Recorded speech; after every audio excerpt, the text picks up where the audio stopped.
चलिए स्टूडेंट, ये देखिए हमारे पास एक पैरेलल प्लेट कैपेसिटर है ना। इसको हम लोग खोल के देखते हैं कि वाकई में पैरेलल प्लेट कैपेसिटर में इसका अरेंजमेंट जो है, इसमें दो प्लेट लगा होता है या नहीं, है ना, और इसके बीच में डाइलेक्ट्रिक रहता है या नहीं। ठीक है, तो चलिए हम लोग इसको खोलना स्टार्ट करते हैं। ठीक है,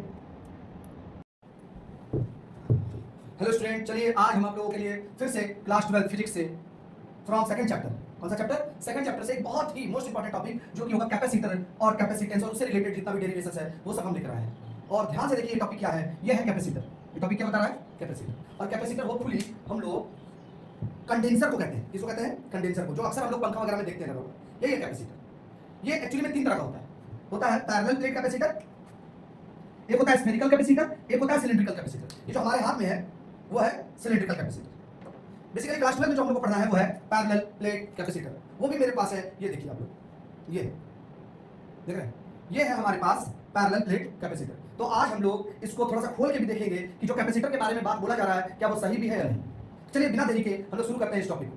कैपेसिटर बेसिकली क्या होता है स्टूडेंट, ये देखिए थोड़ा सा कैपेसिटर के बारे में क्या लिखा हुआ है कि it is a device which is used to store और होल्ड चार्ज। बेसिकली इसका काम क्या है, कैपेसिटर का काम क्या है कि ये क्या करता है, ये एक डिवाइस है जो क्या कर रहा है, used to store and hold the charge. ये क्या करता है, चार्ज को स्टोर या फिर होल्ड करता है। समझ में आ रहा है, समझ में आ रहा है। यानी कि अगर हम इसको थोड़ा देर के लिए करंट में लगा दें, अगर हम थोड़ा देर के लिए इसको करंट में डाल दें तो क्या होगा, ये क्या कर लेगा, चार्ज को स्टोर कर लेगा। चार्ज को क्या कर लेगा, स्टोर कर लेगा। चलिए इसको हम लोग एक एक्सपेरिमेंट से समझते हैं।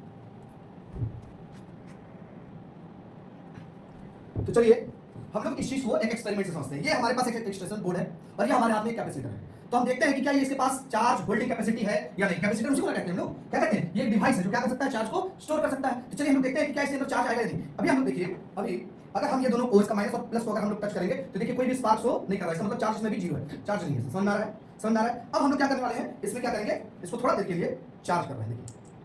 देखिए इसको चार्ज करने वाले हैं, होपफुली ये चार्ज हो गया होगा। चलिए इसको निकालते हैं और हम लोग देखते हैं कि क्या ये चार्ज हुआ या नहीं। तो आप लोग को थोड़ा सामने से हम दिखाते हैं, ये देखिए, समझ में आया। तो इसका मतलब ये है कि ये क्या कर सकता है, चार्ज होल्डिंग कैपेसिटी है, इसके पास क्या है, चार्ज होल्डिंग कैपेसिटी है। आप लोगों को बात समझ में आ रहा है।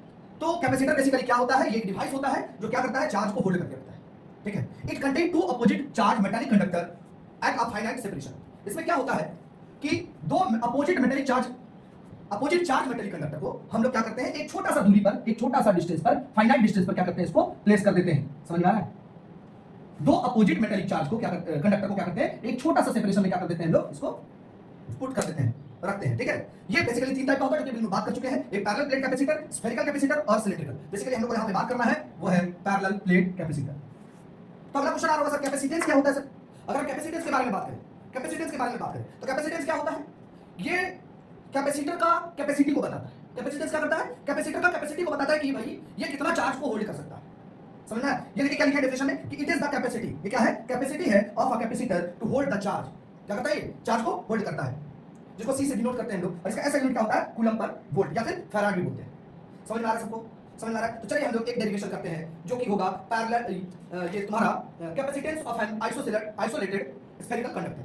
ठीक है, यानी अगर हम लोग ये, तो चलिए बिना देरी किए हुए हम लोग कैपेसिटर के बारे में समझ चुके हैं कि कैपेसिटर क्या होगा। बोलो, ये सिर्फ एक डिवाइस है जो चार्ज को क्या कर रहा है, स्टोर कर रहा है।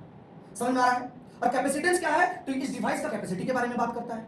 समझ में आया, जिसका ऐसा यूनिट वी वोल्ट पर कूलम पर वोल्ट होता है, सी से डिनोट करते हैं। चलिए अब हम लोग देखेंगे एक नया टॉपिक जिसमें हम लोग कैपेसिटेंस निकालने वाले हैं आइसोलेटेड स्फेरिकल कंडक्टर का। आइसोलेटेड स्फेरिकल कंडक्टर का कैपेसिटेंस ऐसे क्या होता है, तो C इक्वल टू होता है 4 पाई एप्सिलॉन नॉट और R होता है, ये होता है। अब इसी को हम लोग थोड़ा डिराइव करेंगे, समझ में आया। चलिए डिराइव करते हैं, हम लोग देखते हैं। मान लेते हैं मेरे पास एक आइसोलेटेड स्फेरिकल कंडक्टर है जिसके ऊपर कुछ चार्ज है और इसका डिस्टेंस सेंटर से कैपिटल R है। क्या हम लोग जानते हैं कि Q is directly proportional with V। आप बोलेंगे सर कैसे, चलिए देखते हैं। क्या आप पहले से जानते थे कि इलेक्ट्रिक पोटेंशियल इक्वल टू होता है KQ/R। अब अगर V और Q का रिलेशन देखें तो क्या दिख रहा है, डायरेक्टली प्रोपोर्शनल। क्या दिख रहा है, डायरेक्टली प्रोपोर्शनल। समझ में आया कहां से आया, समझ में आ रहा है। अब देखिए एक बात समझिए, Q इक्वल टू क्या है, Q is directly proportional V है। अब हम जानते हैं कि प्रोपोर्शनलिटी साइन हटाते हैं तो क्या लगता है, कांस्टेंट आएगा। कांस्टेंट की जगह पर यहां पर C आता है, कांस्टेंट की जगह पर क्या आता है, C मतलब कैपेसिटेंस और V। समझ में आया। हियर C क्या है, कैपेसिटेंस। C क्या है, कैपेसिटेंस। समझ में आ रहा है। अब अगर कोई बच्चा चाहता है कि हम यहां से C फाइंड आउट करें तो C का फार्मूला क्या बनेगा उसके लिए, Q/V। समझ में आ रहा है। अच्छा देखिए, V के जगह पर अगर हम ये वैल्यू पुट कर दें, अगर हम ये वैल्यू उठा के यहां पे पुट कर दें तो देखिए तो क्या होगा, देखिएगा थोड़ा, Q upon V equal to C। चलो Q V की जगह पे इसका वैल्यू पुट कर रहे हैं, KQ by R equal to C। देखिए Q कैंसिल आउट हो गया, तो क्या निकल के आ गया, R upon K, R upon K। अब आप लोग जानते होंगे K का वैल्यू क्या होता है बबलू, 1/4 पाई एप्सिलॉन नॉट, है ना। तो R डिवाइडेड बाई, हम इसको क्या कह सकते हैं, 1 बाई K को क्या कह सकते हैं बताइए, K को क्या कह सकते हैं, R डिवाइडेड बाई K को हम क्या कह सकते हैं, 1/4 pi epsilon naught equal to C। अब यहां से 4 पाई एप्सिलॉन नॉट कहां चला जाएगा, ऊपर।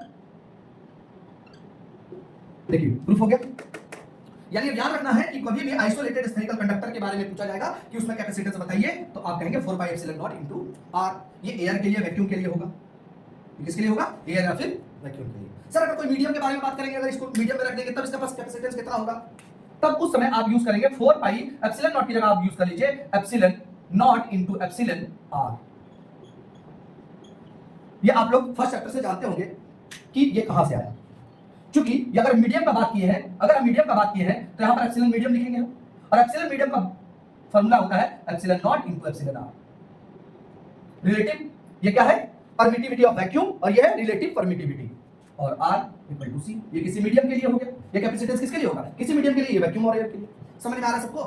तो ये है तुम्हारा capacitance of an isolated spherical conductor. क्या हम लोग एक अर्थ को आइसोलेटेड स्फेरिकल कंडक्टर बोल सकते हैं, अज्यूम कर सकते हैं, हाँ बिल्कुल। तो यानी अर्थ का यही, अगर क्वेश्चन में पूछा जाएगा अर्थ के बारे में बताइए तो यही बताएंगे आप कि उसका कैपेसिटेंस 4 पाई एप्सिलॉन नॉट इनटू R होता है। समझ में आ रहा है सबको, समझ में आ रहा है। चलिए अब हम लोग फिर से दूसरे टॉपिक की तरफ बढ़ते हैं, जो कि है पैरेलल प्लेट कैपेसिटर। क्या है, parallel plate capacitor, parallel plate capacitor, parallel plate capacitor. हम अभी थोड़ा देर पहले आप लोगों को बताए थे कि सिर्फ हम लोगों का कैपेसिटर 3 तरह का होता है, जिसमें पढ़ना सिर्फ आप लोगों को क्या है, पैरेलल प्लेट कैपेसिटर। तो चलिए बिना देरी किए हुए अब हम लोग पैरेलल प्लेट कैपेसिटर के बारे में समझते हैं। हम अभी थोड़ा देर पहले बताए थे कैपेसिटर 3 तरह का होता है, पैरेलल प्लेट कैपेसिटर, स्फेरिकल और सिलिंड्रिकल, जिसमें हम लोग बात करेंगे सिर्फ और सिर्फ पैरेलल प्लेट कैपेसिटर पर। और पैरेलल प्लेट कैपेसिटर रियलिटी में क्या होता है, दो प्लेन कंडक्टर को पैरेलली एक दूसरे के सामने एक छोटा सा डिस्टेंस पर रख दिया जाता है। समझ में आया, समझ में आया। ये कंसिस्ट करता है 2 प्लेन पैरेलल प्लेट्स। कितना सेपरेशन पर रख दिया जाता है, बहुत ही छोटा डिस्टेंस पर। चार्ज मेंटेन करता है ये प्लस क्यू, ये माइनस क्यू। समझ में आया, यही है पैरेलल प्लेट कैपेसिटर। यही क्या है, पैरेलल प्लेट कैपेसिटर है। यानी पैरेलल प्लेट कैपेसिटर को क्या करना है, ये क्या होता है, ये कंसिस्ट करता है 2 प्लेन कंडक्टर, मेटेलिक कंडक्टर। इसको हम लोग क्या करते हैं, छोटा सा डिस्टेंस में क्या करते हैं, लगा देते हैं। चलिए एक हम आप लोग को दिखा भी देते हैं कि हमारे पास जो है, ये देखिए यही है पैरेलल प्लेट कैपेसिटर। इसको अभी हम लोग खोलेंगे, थोड़ा देर में ऑपरेशन भी करेंगे, देखेंगे कि वाकई में ऐसा है या नहीं। ठीक है, चलिए थोड़ा देर बाद हम लोग देखते हैं। तो चलिए हम लोग इसको बात करते हैं थोड़ा सा इसमें। अच्छा एक बात बताइए, पैरेलल प्लेट कैपेसिटर तो समझ में आ गया कि सर पैरेलल प्लेट कैपेसिटर में कुछ भी नहीं, 2 प्लेन मेटेलिक कंडक्टर को कैसे, प्लेट को क्या करते हैं हम लोग, एक छोटा सा सेपरेशन में क्या करते हैं, पैरेलली अरेंज कर देते हैं। अच्छा अब क्वेश्चन उठता है कि सर जैसे अभी आप थोड़ा देर पहले बता रहे थे कि स्फेरिकल कंडक्टर में, कोई भी स्फेरिकल कंडक्टर में अगर हम सी देखें, ठीक है, आइसोलेटेड स्फेरिकल कंडक्टर में अगर हम कैपेसिटेंस का बात करें तो क्या निकलता है बोलिए, 4 पाई एप्सिलॉन नॉट इनटू R ये होता है। उसी प्रकार से सर अगर पैरेलल प्लेट कैपेसिटर में अगर हम कैपेसिटेंस निकालना चाहे तो कितना होगा। तो सपोज करते हैं कि इस दोनों प्लेट के बीच में कोई एक टेस्ट चार्ज रख दिया, क्या रख दिया, टेस्ट चार्ज। अच्छा बताइए इलेक्ट्रिक फील्ड स्ट्रेंथ इस चार्ज पर किधर होगा, ड्यू टू प्लस क्यू, इस डायरेक्शन में होगा। सपोज करते हैं ये E1 है और ये ड्यू टू माइनस क्यू के कारण भी इलेक्ट्रिक फील्ड इसी डायरेक्शन में होगा, मान लेते हैं इसको E2। यानी ओवरऑल अगर हम E नेट का बात करें इस पर, तो E नेट कितना लग रहा है, कितना लग रहा है, E1 प्लस E2। हाँ या ना, समझ में आ रहा है, समझ में आ रहा है, यस सर। अच्छा कोई बच्चा पूछ सकता था कि सर ये जो टेस्ट चार्ज आप यहाँ रखे हैं, आप यहाँ रखते तो क्या होता, तो बाबू हम कहते हैं कि वो कैंसिल हो जाता है। क्यों, क्योंकि ये जो दोनों प्लेट को रखा गया ना, बहुत ही कम डिस्टेंस में रखा गया, इतना कि लगभग समझ लो कि वो 0 है, तो ये दोनों लगभग पास में है। अब बताइए अब ये टेस्ट चार्ज को अगर हम यहाँ रखेंगे तो ये प्लस क्यू उसको किधर धक्का देगा, उस साइड में, यानी E1 उधर लग रहा है, और ये माइनस क्यू उसको किधर खींचेगा, अपने डायरेक्शन में, यानी E2 इस साइड डायरेक्शन में लग रहा है, और दोनों इक्वल है, चूंकि चार्ज इक्वल है, तो इलेक्ट्रिक फील्ड डिस्टेंस तो दोनों का इक्वल होगा, तो यहाँ पर E नेट कितना हो जाने वाला है, 0।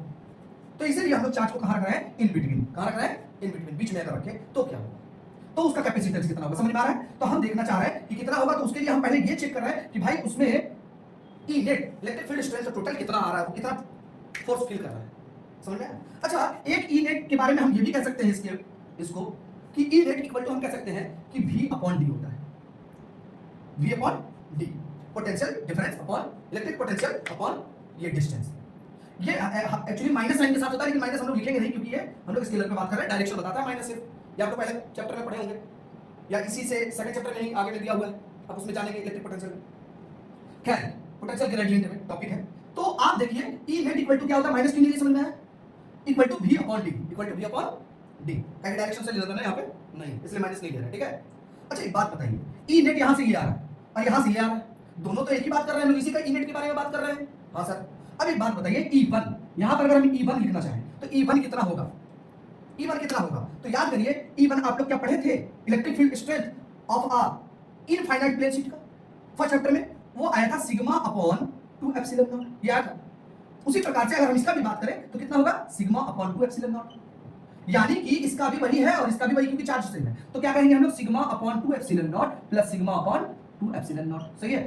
अब ये दोनों को अगर ऐड कर दें तो ई नेट कितना हो जाएगा हमारे पास, ई नेट कितना हो जाने वाला है, हाफ सिग्मा एप्सिलॉन नॉट और half sigma epsilon not, half और हाफ को जोड़ेंगे बाबू फुल हो जाएगा, यानी एक बार बन जाएगा मेरा सिग्मा एप्सिलॉन नॉट। ये आ गया तुम्हारा ई नेट, यहां तक समझ आया। अच्छा सिग्मा के बारे में क्या आप ये जानते हैं, सिग्मा के बारे में हम लोग बोलते हैं सिग्मा क्या है, सिग्मा क्या है, ये चार्ज डेंसिटी को बताता है। इसमें क्या पढ़ते थे हम लोग, चार्ज अपॉन एरिया, क्या पढ़ते थे, चार्ज अपॉन एरिया। तो यहां पर हम क्या लिख सकते हैं ऐसे कि charge upon area into epsilon naught, सही है, यस सर सही है। तो ई नेट मेरा यहां पर ये आ गया। अब यहां पे हम लोग बात करते हैं वी। अच्छा एक बात बताइए, ई नेट आया वी अपॉन डी, क्या हम लोग कैपेसिटेंस, क्योंकि हम लोग को क्या निकालना है, हमको क्या निकालना है बाबू, इन दोनों के बीच का कैपेसिटेंस, क्या निकालना है, कैपेसिटेंस। और कैपेसिटेंस हम लोग किससे डिनोट करते हैं, सी से, तो सी तो अभी फार्मूला में कहीं दिख नहीं रहा है, हम लोग देखो इसको वी को बदल लेंगे सी के फॉर्म, और सी इक्वल टू हम लोग जानते हैं कि क्या होता है, सी इक्वल टू हम लोग जानते हैं क्या होता है, sorry V is equal to, V को बदलना है, वी इज इक्वल टू जानते हैं क्यू अपॉन सी होता है। तो हम लोग क्या करेंगे, हम लोग लिखेंगे कि here V is equal to Q upon C, ये हम लोग जानते हैं, तो इसको हम लोग क्या करेंगे, पुट कर देंगे, यहाँ पुट, इसको पुट करिए, तो ई नेट इक्वल टू क्या आ जाने वाला है, देखिए तो क्यू अपॉन सी डी, सही है। यहाँ पे ई नेट कितना आ रहा है, यहाँ पे ई नेट कितना आ रहा है, दोनों तो एक ही बात कर रहे हैं हम लोग। तो अब ये दोनों को अगर रिलेट करेंगे तो क्या निकलेगा, Q by C D equal to क्या निकलने वाला है, Q by A dot epsilon naught, सही है।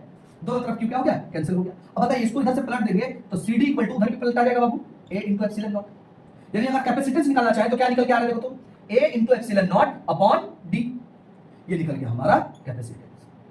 यानी बिटवीन द पैरेलल प्लेट्स के बीच में अगर कैपेसिटेंस पूछा जाए तो कितना होता है capacitance Babu, A epsilon naught upon D. इसी को थोड़ा सा आप ऐसे भी लिख सकते हैं कि C equal to epsilon naught into A divided by D, यानी स्फेरिकल में कितना होता था, तो सर इतना होता था, ठीक है। और पैरेलल प्लेट के बीच में कैपेसिटेंस कितना होता है, इतना होता है सर। अच्छा यहां पर कैपेसिटेंस किस बात पे डिपेंड करता है, आर पे सर, आर जितना ज्यादा होगा कैपेसिटेंस उतना ज्यादा होगा, है ना। लेकिन यहां पर तुम देखो कि सी किस पे डिपेंड कर रहा है, area, area of the plates का एरिया कितना है और दोनों के बीच का डिस्टेंस कितना है, इस बात पर सी डिपेंड करता है। तो अगर क्वेश्चन आएगा, डेरिवेशन आएगा तो आपके सामने ये है, समझ में आया, समझ में आया।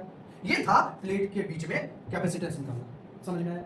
अच्छा अब क्वेश्चन आता है कि सर क्या होगा अगर ये दोनों पैरेलल की प्लेट के बीच में हम एक क्या रखते हैं, डाइलेक्ट्रिक को रखते हैं, किसको रखते हैं, डाइलेक्ट्रिक, क्या रखते हैं, डाइलेक्ट्रिक, क्या रख देंगे, डाइलेक्ट्रिक, समझ में आया।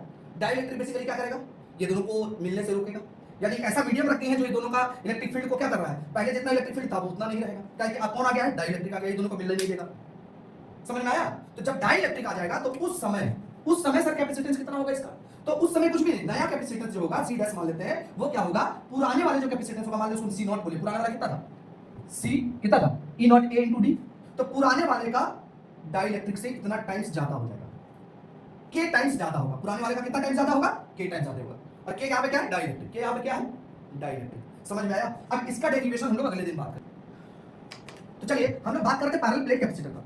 तो पैरेलल प्लेट कैपेसिटर में हम देखिए क्या है, बीच में क्या रखा हुआ है, डाइलेक्ट्रिक रखा हुआ है। तो क्या वाकई में ये पैरेलल प्लेट कैपेसिटर ऐसा ही दिखता है, क्या वाकई में पैरेलल प्लेट कैपेसिटर ऐसा ही दिखता है, उसके लिए हम आप लोग के लिए लाए हैं एक छोटा सा पैरेलल प्लेट कैपेसिटर। आज हम लोग इसको खोलते हैं और देखते हैं कि वाकई में इसके अंदर में ऐसा अरेंजमेंट है भी या नहीं, या झूठ ही पढ़ाया जा रहा है। चलिए इसको देखते हैं। तो चलिए स्टूडेंट, ये देखिए हमारे पास एक पैरेलल प्लेट कैपेसिटर है ना, इसको हम लोग खोल के देखते हैं कि वाकई में पैरेलल प्लेट कैपेसिटर में इसका अरेंजमेंट जो है, तो इसमें 2 प्लेट लगा होता है या नहीं, है ना, और इसके बीच में डाइलेक्ट्रिक रहता है या नहीं, ठीक है। चलिए हम लोग इसको खोलना स्टार्ट करते हैं, ठीक है।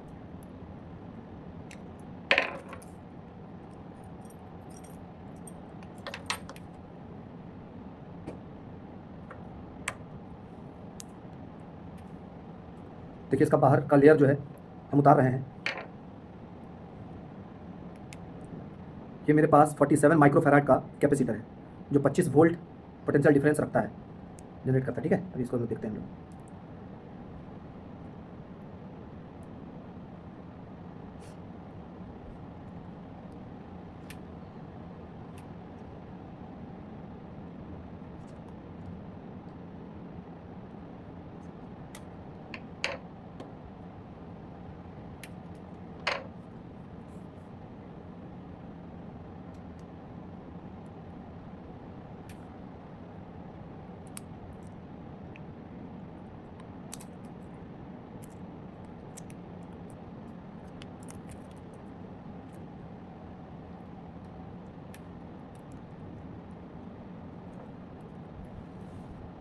ये देखिए इसका डीबीआर से हम लोग निकाल दे रहे हैं। ये है हमारे पास पैरेलल प्लेट कैपेसिटर। ठीक है, इसका ये नोड, ये इसका 2 पॉइंट है, पॉजिटिव एंड नेगेटिव, समझ में आ रहा है। अब देखिए यहाँ पे इसको हम खोल रहे हैं। ये देखिए ये है तुम्हारे पास पैरेलल प्लेट कैपेसिटर। इसको और खोलते हैं, इसको और खोलते हैं हम लोग। ये देखिए, ठीक है, इसको और खोलते हैं।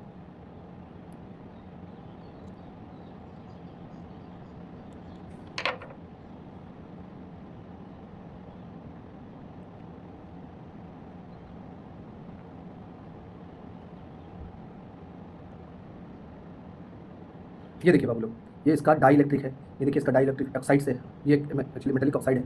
ये देखिए इसका एक मेटेलिक प्लेट, देखिए ये देख रहे हैं, ये एक मेटेलिक प्लेट है।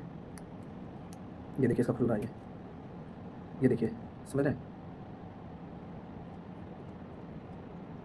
ये देखिए ये एक मेटल का प्लेट हो गया, देख रहे हैं, ये एक मेटल का प्लेट हो गया, है ना।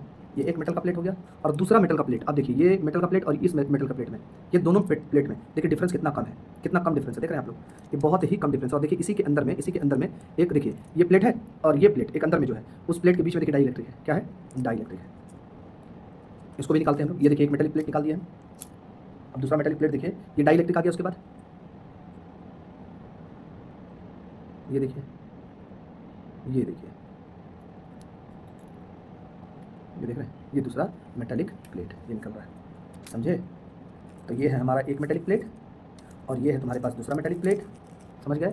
ये दोनों मेटेलिक प्लेट के बीच में क्या रखा हुआ था? ये दोनों मेटेलिक प्लेट के बीच में क्या रखा हुआ था? Dielectric. क्या रखा हुआ था ये दोनों के बीच में? डाई इलेक्ट्रिक, जो कि ये था, ये डाई इलेक्ट्रिक इसके बीच में रखा हुआ था। समझ में आया? चलिए, धन्यवाद।